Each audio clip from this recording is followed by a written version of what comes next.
کئی دوستوں نے آپ میں سے وہ طارق جمیل صاحب کی وہ کال جو ہے وہ لیک ہوئی ہے، وہ سنی ہوگی۔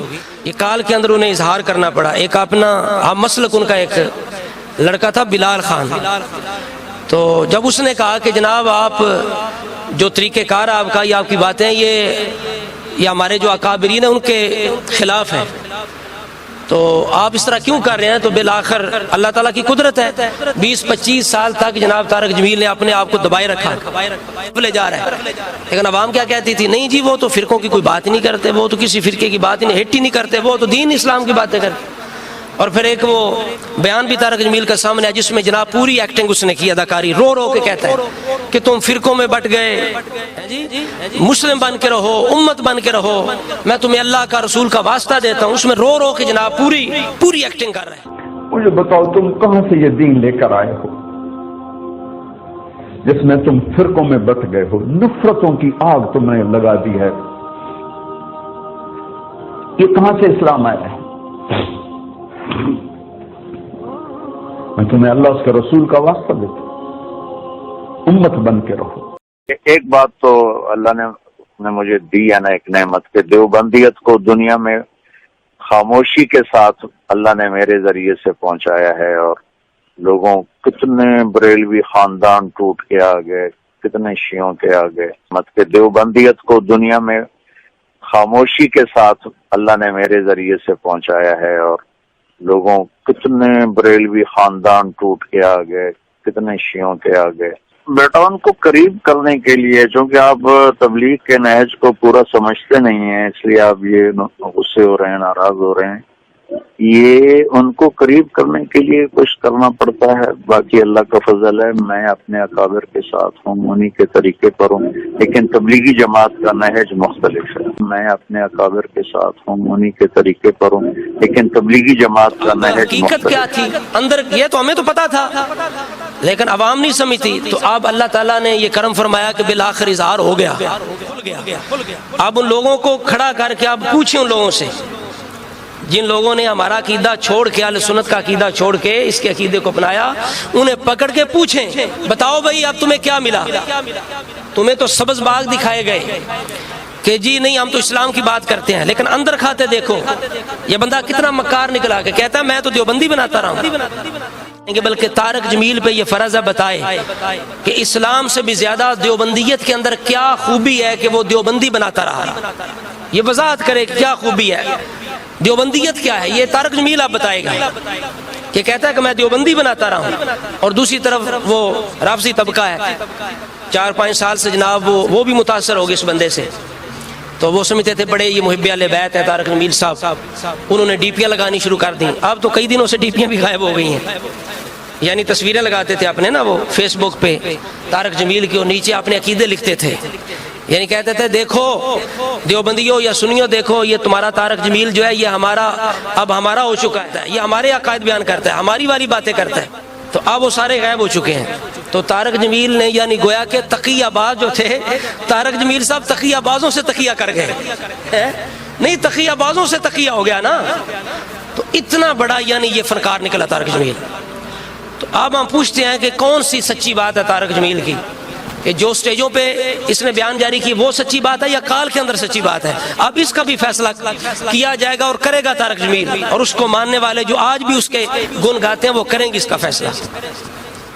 اور اصل بات میں آپ کو عرض کروں کہ ہماری جو قوم ہے نا، یہ کچھ ایسے ڈائیلاگ ہیں، ایسے جملے ہیں جن پہ بڑی متاثر ہوتی ہے۔ جو عالم دین یہ کہے نا کہ میں اتحاد امت چاہتا ہوں اور میں اتحاد امت کی طرف دعوت دیتا ہوں، یا میں فرقہ واریت پہ لعنت بھیجتا ہوں، تو لوگ بڑے اس سے خوش ہوتے ہیں اور بڑے متاثر ہوتے ہیں، حالانکہ اکثر یہ جو نعرہ ہے، یہ ڈائیلاگ ہے، ان کے اندر فراڈ ہوتا ہے، اس لیے کہ اتحاد امت ایسے نہیں ہوتا کہ بندہ جو کچھ بد عقیدہ، جو بد مذاہب ہے ان کی کتابوں میں لکھا رہے اور اندر بھی دلوں کے اندر بھی وہی رہے، صرف زبانی اتحاد ہو جائے۔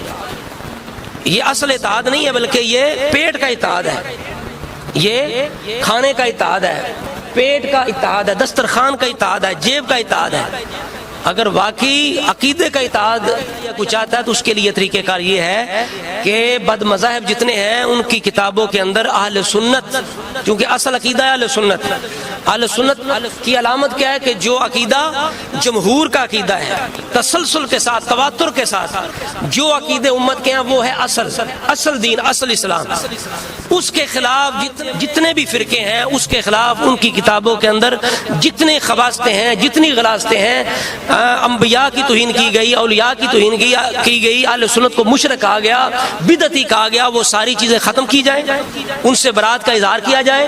باقاعدہ یہ جتنے بھی علماء ہیں تمام کاتب فکر کے یہ دستخط کریں کہ ہماری فلاں فلاں کتاب کے اندر یہ جو بات لکھی ہے یہ غلط ہے، اسلام کے خلاف ہے، جمہور کے خلاف ہے، پھر جا کے اتحاد امت ہو سکتا ہے۔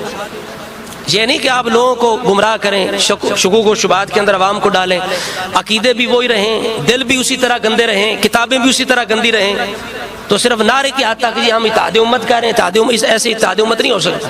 دوسری بات عرض کروں کہ بعض جب مولوی گمراہ قسم کے یہ زیادہ بات کرتے ہیں، وہ کہتے ہیں ہم صرف مسلمان ہیں، فرقہ واریت پہ ہم لعنت کرتے ہیں، ہم فرقہ واریت سے بچتے ہیں، ہمارا کوئی فرقہ نہیں ہے، ہم صرف مسلمان ہیں۔ یہ نعرہ اور یہ ڈائلاگ بھی عوام کو بڑا اچھا لگتا ہے، جبکہ اصل میں یہ بات ٹھیک ہے اپنی جگہ کہ فرقہ واریت پہ لعنت ہونی چاہیے، فرقوں سے بچنا چاہیے، لیکن اس کا حل کیا ہے؟ فرقہ واریت سے بچنے کا حل یہ نہیں کہ اہل سنت کا طریقہ چھوڑ کے نیا عقیدہ بنا کے یا نئے کسی عقیدے کے اندر جا کے بندہ پھر کہے کہ میں فرقہ واریت پہ لعنت کرتا ہوں، میرا کوئی فرقہ نہیں۔ یہ خود فراڈ ہے یا جہالت ہے یا یہ حماقت ہے، اس لیے کہ فرقہ واریت کا خاتمہ ہو سکتا ہے عقیدہ اہل سنت اپنانے سے، عقیدہ اہل سنت پر آنے سے۔ اور یہ جو آیت ہے نا وَلَا تَفَرَّقُوا، یہ پڑھ کے یعنی اہل سنت کا طریقہ چھوڑ کے فرقے میں پڑھ کے پھر جناب عوام کو گمراہ کیسے کرتے ہیں؟ کہتے ہیں وَلَا تَفَرَّقُوا، وَلَا تَفَرَّقُوا، فرقوں میں نہ پڑھو، فرقوں میں نہ پڑھو۔ اور بھائی تم تو خود فرقے کے اندر چلے گئے ہو، اگر فرقہ نہیں ہو تو پھر اہل سنت کے عقیدے کی طرف آؤ۔ تو جب اہل سنت کا تم نے طریقہ چھوڑ دیا تو اب تم یہ صرف اپنی اس ٹیم کے اندر بھرتی کرنے کے لیے یہ بھولی بھالی عوام و اہل سنت اور رسول اللہ کی امت کو یہ دھوکہ دینے کا ایک انداز ہے کہ بھائی فرقوں میں نہ پڑھو۔ یہ طارق جمیل صاحب نے وہی کام کیا۔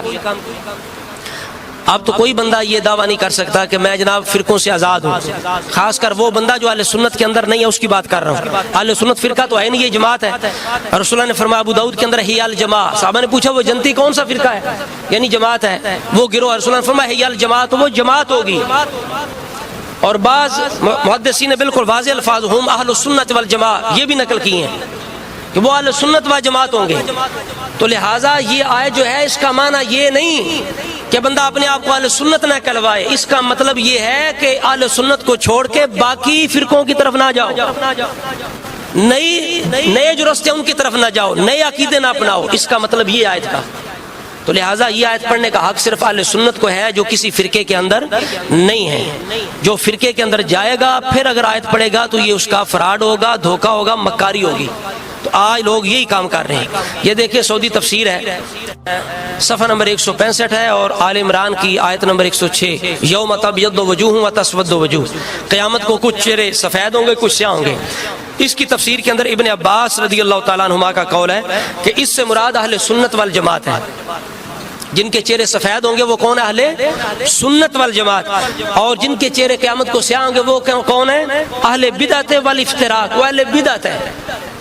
ٹھیک ہے، تو معلوم ہو گیا کہ رسول اللہ نے فرما دیا میری امت 73 فرقوں میں تقسیم ہوگی، ایک جنتی ہے۔ اب ہر امتی پر یہ ضروری ہے، فرض ہے، کیا کرے کہ وہ باقی فرقوں سے بچے اور اہل سنت کا طریقہ اپنائے، اہل سنت کا طریقہ اپنائے۔ جو بندہ یہ کہے کہ فرقوں سے بچو، فرقوں سے بچو، آپ دیکھ لیں کہ یہ اس کا عقیدہ اہل سنت والا ہے۔ اگر تو اہل سنت والا ہے تو پھر ٹھیک کہتا ہے، اگر اہل سنت کا اس کا طریقہ نہیں ہے، یعنی جو سلف الصالحین ہیں، محدثین ہیں، علماء دین ہیں، فقہاء ہیں، ان کے طریقے یا تصریحات سے ہٹ کر اس کا عقیدہ ہے، اہل سنت کے عقائد کو وہ شرک کہتا ہے، بدعت کہتا ہے، تو پھر وہ بندہ دھوکے باز ہے، فراڈیا ہے۔ تو اس وجہ سے یہ میں نے آپ کے سامنے بات عرض کر دی۔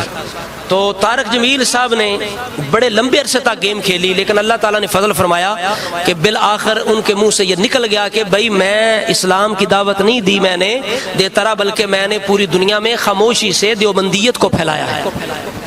دیوبندیت کو پھیلایا. تو لہٰذا ان سے متاثر ہونے والے جتنی جماعتیں ہیں، ہمارے جو لوگ تھے ان سے بھی پوچھیں، اور جو یہ رافضی ہیں ان سے بھی پوچھیں.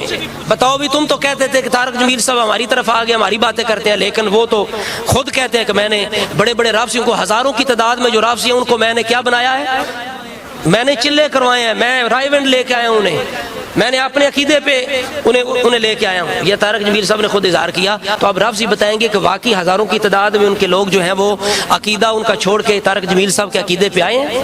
یہ وہ بتائیں گے. تو دعا کرتے ہیں اللہ تبارک و تعالیٰ جتنے بھی اس طرح کے فتنے ہیں اور مکار لوگ ہیں، اللہ تعالیٰ ان کے مکر سے ہماری بھولی بالی سنی عوام کو بچائے.